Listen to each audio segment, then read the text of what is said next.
वो क्या चल रहा है? दिस इज नीचे केव। ऑलराइट, क्या चल रहा है? This is Anish AKA alright Anish में आपको स्वागत करता हूँ। मैं अनीश आपको बनाने वाला हूँ, देखने वाला हूँ। तो मैं अनीश आपको आज डांस करके दिखाने वाला हूँ। आप सोच रहे हो डांस करके दिखाऊंगा? तो मैं आज आपको पढ़ाने वाला हूँ क्लास 9th का, कह सकते हो पहला चैप्टर साइंस का। तो आप कह सकते हो वो पहला चैप्टर फिजिक्स का होगा क्लास 9 का, और आप कह सकते हो वो 8 चैप्टर होगा साइंस का, वो भी पहला चैप्टर होगा ये 9th का। मजा आया, और मैं ये जो मजा है हिंदुस्तान के हर व्यक्ति को देना। कंफ्यूजन हो रहा है ना? वैसा ही कंफ्यूजन थोड़ा चैप्टर में भी है। तो बहुत बच्चों का कमेंट आया कि ये चैप्टर का वीडियो हमको चाहिए, तो हियर इट इज। तो हमारा टारगेट रहेगा 99% स्कोर करने का with an funny and concept explanation. आपको रट्टा मार के नहीं लिखना है, आपको अपने बेस पे लिखना है, समझ के लिखना है। हमारा टारगेट है कि आपको समझा, हमारा टारगेट है कि आपको समझ में आए और हमको मजा आए पढ़ाने में। तो मैं कोई आपका टीचर नहीं हूँ, आप मुझे पढ़ा सकते हो, मैं आपको पढ़ा सकता हूँ। तो शुरू करते हैं बिना किसी देरी के।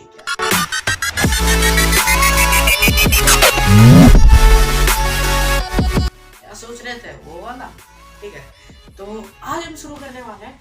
शुरू तो नहीं, शुरू हो चुका है। आज हम पढ़ाने वाले हैं क्लास 9 का 8 चैप्टर, या तो फिजिक्स का फर्स्ट चैप्टर मोशन। तो मोशन क्या होता है? मोशन होता है गति गति गति गति। तो मैं आपको एक एग्जांपल देने वाला हूँ। तो एक बच्चा था, उसका नाम था रवि। ठीक है, तो रवि को बोला गया कि आप मार्केट से कुछ सामान लेके आ जाओ। तो रवि का जो घर से मार्केट का डिस्टेंस था वो था 400 मीटर। वो मार्केट गया और उससे कुछ सामान लेके घर पे आ गया। तो उसको मम्मी पूछे, तो कितना डिस्टेंस तूने कवर किया? तो उसने पूछा, डिस्टेंस क्या होता है मम्मी? तो डिस्टेंस होता है the total length or path covered by an object in an interval of time। तो डिस्टेंस क्या होता है? डिस्टेंस होता है एक पाथ जहां से, तो डिस्टेंस होता है एक लेंथ, एक डिस्टेंस होता है एक measurement between A and B। तो उसको कहते हैं डिस्टेंस। तो डिस्टेंस क्या होता है? The distance is the path between two position, और ये भी हम कह सकते हैं the length travel by an object is known as distance. ठीक है, तो हम उसको डिस्टेंस को ऐसे हम डेफिनाइट कर सकते हैं। तो उसके मम्मी ने पूछा, तो कितना डिस्टेंस को कवर किया? तो रवि ने बोला, ये होता है डिस्टेंस। तो मैंने 400 प्लस 100 उधर का। ठीक है, तो उसको वो बोलता है मैंने 900 डिस्टेंस कवर किया। तो वो बोलता है कि मैंने 900 मीटर डिस्टेंस कवर किया। तो उसकी मम्मी पूछती है, और 100 मीटर कहाँ गया? तो वो बोलता है मैं उधर थोड़ा सा घूमने के लिए गया था। कहाँ? उधर, वो आपकी नहीं, समझ रहे हो ना, उधर घूमने के लिए गया था। तो मम्मी पूछती है, फिर तेरा डिस्प्लेसमेंट क्या हुआ? तो रवि पूछता है, डिस्प्लेसमेंट क्या है? मेरा पल्ले कुछ नहीं पड़ रहा है। तो डिस्प्लेसमेंट उसने बताया, द शॉर्टेस्ट पाथ और the distance between final point and initial point, or the distance between initial point and the final point is known as displacement in a interval of time। तो हाँ, उसको समझ में आ गया। तो वो बोला, हाँ मेरा मम्मी डिस्प्लेसमेंट पे होगा 900 मीटर। तो मम्मी बोली, नहीं, तेरा डिस्प्लेसमेंट होगा 0, क्योंकि तू ए हमारा घर है, उधर से मार्केट गया, बी मतलब मार्केट, फिर बी से ए आ गया, मतलब घर, मार्केट से घर आ गया, तो उसका हो गया डिस्प्लेसमेंट 0। तो वो पूछा, ये कैसे हुआ मम्मी? तो वो बोले कि ये एक शॉर्टेस्ट पाथ होता है। It is the shortest path covered by an object at a time is known as displacement. तो उसको समझ में आ गया, उसको पल्ले पड़ गया। ठीक है, तो अब उसके मम्मी ने बोला, तो तेरा पोजीशन क्या है? तो पोजीशन क्या है मम्मी? अभी पोजीशन एक लोकेशन है जहां से तुम बिलोंग करते हो, और एक स्पेसिफिक पॉइंट है। तो पोजीशन तुम्हारा इनिशियल पॉइंट है और गए तुम फाइनल पॉइंट। ठीक है, तो फिर उसके मम्मी पूछे, तो तेरा स्पीड कितना था? तो उसको पता था, वो पढ़ा था। तो speed is equals to distance by time. तो उसने 800 मीटर का डिस्टेंस फिर वो कवर किया था, उसको कितने में? 20 मिनट में कवर किया था। तो उसको डिवाइड करके वो आंसर दे देता है मम्मी को। मम्मी बोलती है, गुड, पर जो 900 मीटर हुआ उसका अभी तक चक्कर चल रहा था, ठीक है। तो वो 100 मीटर उधर गया था घूमने के लिए, उधर उधर, समझ रहे हो ना मेरी फीलिंग को। तो अब आता है डायरेक्ट टू बुक। तो मैं फिर से आ गया हूँ बुक लेके। तो ये हमारा all in one 9th class का, ठीक है, मोशन चैप्टर का बहुत इजी चैप्टर है गाइस, बहुत मजा आने वाला है। पढ़ो, पढ़ाई करो, आगे बढ़ो। तो मैं इधर हूँ आपको पढ़ाई करने के लिए। आप पढ़ाई करोगे तो देश को रोशन करोगे, अपने मम्मी पापा का नाम रोशन करोगे, मेरा नाम रोशन करोगे, मेरे सब्सक्राइब करोगे चैनल को, मैं भी रोशन हो जाऊंगा, मैं भी कुछ कमाऊंगा, फिर मैं आपको भी कुछ दूंगा, मैं फिर से ऐसा कंटेंट लाता रहूंगा। इसलिए सब्सक्राइब कर देना, वीडियो को लाइक कर देना। जय हिंद, जय भारत। जय नहीं था, ये थोड़ा सा ऐसा फ्लेक्सअप था, ठीक है। तो सब्सक्राइब कर देना, ठीक है। तो इन एवरी लाइफ होता है, एवरी डे लाइफ, हर दिन का लाइफ, इंग्लिश भी पढ़ेंगे, ग्रामर भी पढ़ेंगे, सब कुछ पढ़ेंगे। बस सब पढ़ाई करनी चाहिए, एंजॉय के टाइम पे एंजॉय, पढ़ाई के टाइम पे पढ़ाई करो, फिर एंजॉय करो, एंजॉय भी करेंगे, ठीक है, ठीक है, ठीक है, ठीक है। तो we observe several types of motion गति, vehicle moving on a road, vehicle का गति, फ्लाइंग बर्ड, पक्षी का गति, movement of need of watch के नीडल का गति, फिर movement of blade of fan का ब्लेड का गति। इसको कहते हैं हम जो ऑब्जर्वेशन किए होंगे, हम इस चीज को नोटिस किए होंगे। जब पता आप नोटिस किए होंगे, अच्छे लोग हो आप, अच्छे लोग, सब्सक्राइब करो और अच्छे बनने के लिए, ऐसा कुछ नहीं है भैया, ऐसा है, ऐसा कुछ नहीं है, ठीक है। तो मैं आपको बताना चाहता हूँ पोजीशन के बारे में। तो position, the location of an object with respect to a particular point is known as position, ठीक है। The location of an object, जो लोकेशन है एक ऑब्जेक्ट का, ठीक है, एक पर्टिकुलर पॉइंट है, उसको कहते हैं उसका पोजीशन। तो मैं आपको थोड़ा सा एक बताने वाला हूँ क्वांटिटीज के बारे में। फिजिकल क्वांटिटीज हमारा जो है ना, दो होता है, ठीक है। एक होता है स्केलर क्वांटिटी, एक होता है वेक्टर क्वांटिटी। तो हमारा जो स्केलर क्वांटिटी है ना, उसके अंदर खाली हमारे पास मैग्नीट्यूड होता है और कुछ हमको गिवन नहीं होता है, कि हमको पता नहीं होता है। पर हमारा जो सेकंड वाला है वेक्टर जो है ना, उसके पास हमारा मैग्नीट्यूड तो होता है, उसके साथ हमारा डायरेक्शन भी होता है, ठीक है। तो इसके बेस पे हम क्लासिफिकेशन करते हैं, डिफरेंस बिटवीन करते हैं speed and velocity, distance and displacement, ठीक है, ये मेन है। फिर एक्सेलरेशन पढ़ेंगे, बहुत सारी चीजें टॉपिक पढ़ेंगे, ठीक है। तो पहले डिस्टेंस क्या है? Distance travel by a moving body is the actual length of the path covered by it. तो the path covered by an body is known as distance. एक जगह से एक जगह गया, उसका डिस्टेंस है, डिस्टेंस इक्वल्स टू डिस्टेंस, ठीक है। समझ में आया ना? समझ में आया क्या? मगज में आया क्या? मेरे पे बनता है, भूत नहीं आया मेरे को, सब मत करो, ठीक है। तो अब आते हैं डिस्प्लेसमेंट की तरफ। तो डिस्प्लेसमेंट क्या है? डिस्प्लेसमेंट एक चीज है। क्या है displacement? The displacement of an object is the change in the position of the object when it moves from an given position to another given position. तो एक चेंज है, एक change of an object from one given position to another given position. It is the equal to the length of the shortest path measured in the direction from the initial position to the final position of the body. तो ये एक equal length होता है, एक shortest length होता है जो major किया जाता है direction from initial position of body to final position of body और ऑब्जेक्ट, ठीक है। तो डिस्प्लेसमेंट क्या होता है? डिस्प्लेसमेंट हमारा ना एक शॉर्टेस्ट डिस्टेंस होता है इनिशियल पॉइंट से फाइनल पॉइंट तक। अब हम बात करते हैं difference between distance and displacement. यह आ सकता है हमारा क्वेश्चन पे, इसको ध्यान से समझना। तो the total length covered by an object को कहते हैं हम डिस्टेंस, और the shortest path between two point और between initial point to final point is known as displacement. तो हमारा जो डिस्टेंस है ना, उसका खाली मैग्नीट्यूड होता है, उसका मैग्नीट्यूड मतलब उसका खाली डिस्टेंस होता है, डायरेक्शन हमको पता नहीं होता है, तो उसको हम कहते हैं स्केलर क्वांटिटी। तो हमारा डिस्टेंस जो है वो है एक स्केलर क्वांटिटी, और हमारा जो डिस्प्लेसमेंट है वो है एक वेक्टर क्वांटिटी, क्योंकि हमारे पास उसका क्योंकि हमारे पास उसका डिस्टेंस भी होगा, पर उसके साथ हमारे पास उसका मैग्नीट्यूड के साथ डायरेक्शन भी होगा, ठीक है। तो उसको हम कहते हैं it is a vector quantity. और हमारा जो डिस्टेंस है ना वो खाली पॉजिटिव में हो सकता है, पर हमारा जो डिस्प्लेसमेंट है वो नेगेटिव भी हो सकता है, पॉजिटिव भी हो सकता है और जीरो भी हो सकता है। जैसे कि हमने रवि का एग्जांपल लिया, उसका हुआ था डिस्प्लेसमेंट जीरो, और अगर वो उधर से और पीछे चला जाता तो उसका डिस्प्लेसमेंट माइनस में आता, ठीक है। तो ये तीन डिफरेंस, मेन डिफरेंस है डिस्टेंस एंड डिस्प्लेसमेंट के बीच में। समझ में आया क्या? मगज में आया क्या? आया होगा, नहीं आया है तो कमेंट्स में बताना, फिर से पढ़ेंगे, कोई टेंशन की बात नहीं है।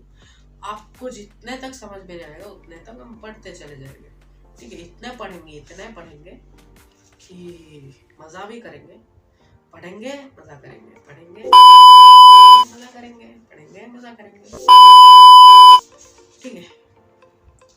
तो अब आता है uniform and non uniform motion, ठीक है। अब तो हमने पढ़ लिया है मोशन के बारे में, अब पढ़ेंगे नॉन यूनिफॉर्म, यूनिफॉर्म जो रेगुलर आता है, नॉन यूनिफॉर्म जो रेगुलर नहीं आता है, ठीक है। Uniform motion, a body is said to be uniform motion if it travels equal distance in equal interval of time, ठीक है। तो एक बॉडी को हम यूनिफॉर्म मोशन कह सकते हैं इफ उसने इक्वल डिस्टेंस ट्रैवल किया, ए से बी गया, वो भी इक्वल इंटरवल ऑफ टाइम में, उसका ऑपोजिट हो जाएगा नॉन यूनिफॉर्म मोशन। हम इसको कहेंगे एक अगर बंदा इक्वल डिस्टेंस नहीं ट्रैवल किया, अनइक्वल डिस्टेंस ट्रैवल किया पर इक्वल टाइम ऑफ इंटरवल में, तो उसको कहेंगे हम नॉन यूनिफॉर्म मोशन। तो अब बढ़ते हैं आगे, रेट ऑफ मोशन। तो rate of motion, the rate of change of motion, ठीक है, the ratio of distance travel by an object to the time taken is called the rate of motion. तो हमारा जो डिस्टेंस है ना, जो हमने ट्रैवल किया है ए टू बी, ठीक है, हमारा डिस्टेंस मान लो x है, x का रेशियो को, मतलब ए टू बी को हमको ट्रैवल करने में कितना टाइम लगा है ना, तो वो कहता है हमारा रेट ऑफ मोशन, ठीक है। तो उसके लिए हमारा टू टाइप का रिक्वायरमेंट है, the various term required to measure the rate of motion are two types, one is speed, other one is velocity. Speed क्या है? स्पीड क्या है? स्पीड तो स्पीड क्या है? स्पीड क्या है? Speed of an object is defined as the distance traveled by it per unit time. तो speed क्या है? Speed is the distance traveled by an object in an interval or in a unit of time. Speed is equal to distance by time. ठीक है, simple है। Speed क्या है? Speed एक distance travel किया, पर वो पर यूनिट मिनट में या पर यूनिट टाइम में कितना ट्रैवल किया, उससे उसको हम स्पीड कहते हैं, ठीक है। तो स्पीड भी बहुत टाइप का है, uniform speed, non uniform speed, average speed और एक इंस्टेंटेनियस स्पीड। तो पहले पढ़ते हैं uniform speed. If the body moving covers equal distance in equal interval of time, तो सेम है, इक्वल डिस्टेंस अगर कवर करता है वो बॉडी इन इक्वल टाइम, तो उसको कहते हैं हम यूनिफॉर्म स्पीड। नॉन यूनिफॉर्म अगर वो इक्वल डिस्टेंस कवर नहीं कर पाता है पर एक equal time of interval of time में, तो उसको कहते हैं हम नॉन यूनिफॉर्म स्पीड। और average speed it is definite as the ratio of the total distance travel by an body to the total time taken expressed as. तो average हमारा speed का हो जाएगा total distance travelled by total time taken. फिर आ गया हमारा instantaneous speed, the speed of an object at any particular instant of time और at particular point of its path is called instantaneous. तो स्पीड हमारा एक पर्टिकुलर पाथ में, तो मान लो स्पीड हमारा एक पर्टिकुलर पाथ में चल रहा है, तो the speed of an object at any particular point, ठीक है, एक पर्टिकुलर पॉइंट पर उसका स्पीड कितना है, उसको कहते हैं इंस्टेंटेनियस स्पीड, ठीक है। तो एवरेज पहले हमने पढ़ लिया, यूनिफॉर्म अनइक्वल टाइम होगा, अनइक्वल डिस्टेंस कवर करेगा पर इक्वल टाइम में, उसको कहते हैं हम नॉन यूनिफॉर्म। यूनिफॉर्म मतलब equal distance with equal time. फिर आ गया हमारा एवरेज निकाल सकते हैं हम total distance taken by total time given. फिर हम इंस्टेंटेनियस मतलब एक पॉइंट में कितना होगा उसका स्पीड। अब आता है वेलोसिटी की तरफ। वेलोसिटी क्या है? The rate of change of displacement is known as velocity. कितने रेट में डिस्प्लेसमेंट चेंज होता है उसको कहते हैं हम वेलोसिटी। रेट मतलब आप समझ लो टाइम, ठीक है। The rate of change of distance is known as speed, ये भी हम लिख सकते हैं, ठीक है। कोई एक मार्क नहीं कटेगा हमारा, ठीक है। तो distance of an object is equal to displacement by time, simple है। इसका भी यूनिफॉर्म है, नॉन यूनिफॉर्म है, एवरेज है और इंस्टेंटेनियस है, सेम होगा। तो यूनिफॉर्म वेलोसिटी मतलब क्या है? यूनिफॉर्म वेलोसिटी मतलब यह है कि एक इक्वल डिस्प्लेसमेंट होता है इन equal interval of time without changing direction. मतलब एक इक्वल डिस्प्लेसमेंट होगा और टाइम भी पूरा इक्वल इंटरवल के अंदर और उसका डायरेक्शन चेंज नहीं होगा, उसको कहते हैं यूनिफॉर्म। नॉन यूनिफॉर्म होता है अनइक्वल डिस्प्लेसमेंट होगा इक्वल इंटरवल ऑफ टाइम में और उधर हमारा जो है वो डायरेक्शन चेंज होगा या नहीं होगा वो उस क्वेश्चन के ऊपर बेस्ड होगा। फिर आता है हमारा एवरेज वेलोसिटी। एवरेज वेलोसिटी हम कैसे निकालेंगे? वेलोसिटी ऐसे निकालेंगे, ठीक है। एवरेज वेलोसिटी हम निकाल सकते हैं total displacement by total time taken, ठीक है। तो आ जाएगा instantaneous velocity. Instantaneous velocity the velocity of an object at a particular instant point, ठीक है। Velocity of an object at a particular point is known as instantaneous velocity. अब आता है rate of change of velocity. इसके आगे ये पढ़ने से आगे तो ये पढ़ने से आगे एक्सेलरेशन मैं बताना चाहता हूँ difference between speed and velocity. तो हम कैसे कर सकते हैं difference between speed and velocity? तो स्पीड क्या है?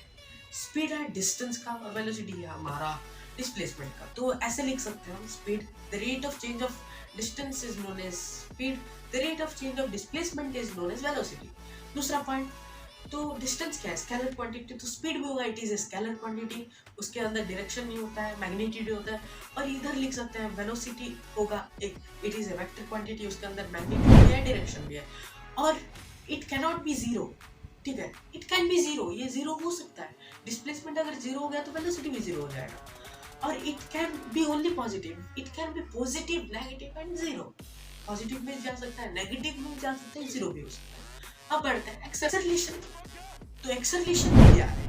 तो acceleration is the rate of change of velocity is known as acceleration. The rate जिस रेट पे हमारा वेलोसिटी चेंज होता है, velocity by time is known as acceleration. Simple, rate मतलब टाइम, ठीक है। तो वेलोसिटी भी बहुत टाइप का होता है, यूनिफॉर्म एक्सेलरेशन, एक्सेलरेशन भी बहुत टाइप का होता है, uniform acceleration, non uniform acceleration. पहले पढ़ते हैं हम क्या पढ़ेंगे? तो पहले हमको पता है एक्सेलरेशन होगा एक वेक्टर क्वांटिटी, उसका ऐसा यूनिट होगा मीटर पर सेकंड स्क्वायर। फिर एक्सेलरेशन तो हम डेफिनेशन मान लिया है। फिर a is equal to v minus u by t. क्या है? फाइनल वेलोसिटी, v मतलब final velocity by initial velocity by time, ठीक है, माइनस करके बाय टाइम, उसको कहते हैं हम एक्सेलरेशन, ठीक है। तो एक्सेलरेशन जीरो भी हो सकता है, नेगेटिव भी हो सकता है, पॉजिटिव भी हो सकता है, ठीक है। तो acceleration, uniform acceleration. If an object travels in straight line, एक ऑब्जेक्ट अगर स्ट्रेट लाइन में ट्रैवल करेगा सीधा जाएगा, किसके तरह? तीर के तरह। अर्जुन के तीर के तरह सीधा जाएगा। It travels in a straight line and its velocity increase और decrease by equal amount in equal interval of time then the body state with uniform acceleration. तो एक स्ट्रेट लाइन पे अगर एक ऑब्जेक्ट जाएगा और उसका वेलोसिटी इंक्रीज होगा या डिक्रीज होगा according to the interval of time, according to the equal interval of time, increase होगा या डिक्रीज होगा, उसको कहते हैं हम यूनिफॉर्म एक्सेलरेशन। तो एक ऑब्जेक्ट सीधा लाइन पे जा रहा है, उसका वेलोसिटी इंक्रीज हुआ या डिक्रीज हुआ but in equal amount as per the equal interval of time is known as uniform acceleration. अब पढ़ते हैं हम non-uniform acceleration. If the velocity of an object increases or decreases by unequal amount, तो इधर equal amount में था, इधर unequal amount। तो एक ऑब्जेक्ट ट्रैवल कर रहा है, उसका वेलोसिटी इंक्रीज हो रहा है या डिक्रीज हो रहा है बट इन अनइक्वल टाइम, तो उसको हम कहते हैं but in unequal amount but in equal interval of time, तो उसको हम कहते हैं नॉन यूनिफॉर्म एक्सेलरेशन, ठीक है। तो अब पढ़ने वाले ग्राफ्स। तो ग्राफ्स डिस्टेंस टाइम ग्राफ, ठीक है, उसका दो होता है, एक होता है यूनिफॉर्म मोशन का और एक होता है नॉन यूनिफॉर्म मोशन का। फिर आता है हमारा वेलोसिटी टाइम ग्राफ, उसका भी दो होता है, मोशन का होता है एक यूनिफॉर्म मोशन का होता है एक, फिर एक नॉन यूनिफॉर्म मोशन का होता है, फिर हम पढ़ेंगे equation of motion. It is very important. तो इक्वेशन ऑफ मोशन क्या है? The relationship, the bonding between velocity of an object, acceleration of an object, the distance or displacement traveled by an object। तो इसको मिला के हमारा होता है इक्वेशन ऑफ मोशन। तो इक्वेशन ऑफ मोशन हमारा 3 है जो बहुत इंपॉर्टेंट है, इसको रट्टा मार के रख लो। ये एक चीज ही रट्टा मारना है, फिर कोई भी प्रॉब्लम हो आप ऐसे चुटकी बजाते सॉल्व कर लोगे, ठीक है? ये मेरा वादा है। तो 3 है। पहला है v equals to u plus at, velocity, final velocity is equals to initial velocity plus acceleration into time, पहला है ये। सेकंड क्या है? सेकंड है s is equals to ut plus half at square। s है distance, ut initial velocity into time plus half into acceleration into time का square, ठीक है? और लास्ट है v square minus u square, final velocity minus initial velocity equals to 2as, 2 into acceleration into s for distance, ठीक है? समझ में आया क्या? मगज में आया क्या? ठीक है? तो ये 3 है, इसको थोड़ा पढ़ लेना। तो अब लास्ट में हम पढ़ते हैं, ये लास्ट है ग्राफ वाला, आप थोड़ा देख लेना। इधर मेरे पास व्हाइट बोर्ड है, नहीं है तो मैं पढ़ा देता, मन था पर नहीं हुआ, दिल टूट गया। समझ रहे हो ना मेरी? समझ रहे हो आप? ठीक है? अब आता है यूनिफॉर्म सर्कुलर मोशन, ठीक है? If an object moves in a circular path with uniform speed, then its motion is called uniform circular motion। अगर एक ऑब्जेक्ट राउंड गोल घूम रहा है सर्कुलर पाथ में बट इन यूनिफॉर्म स्पीड, तो उसको कहते हैं हम यूनिफॉर्म सर्कुलर मोशन, ठीक है? खत्म हमारा मोशन चैप्टर। तो या इसका नोट्स मैं प्रोवाइड कर दूंगा, अच्छे से पढ़ो गाइस। 99% लाना है, मेरा नाम रोशन करना है, आपका नाम रोशन करना है, सबका नाम रोशन करना है। और चैनल को भी सब्सक्राइब कर देना, ऐसे वीडियोस रोज देखने के लिए। मैं आता रहूँगा, आप एंजॉय करते रहो। और पढ़ाई के टाइम पे पढ़ाई, एंजॉय के टाइम पे एंजॉय। हमारा कॉन्सेप्ट है इजी एंड फनीएस्ट एक्सप्लेनेशन। मिलते हैं अगले वीडियो में। अपने भाई को मत भूलो यार, और चैनल को सब्सक्राइब कर दो। जय हिंद, जय Bharat, bye bye, goodbye, peace out.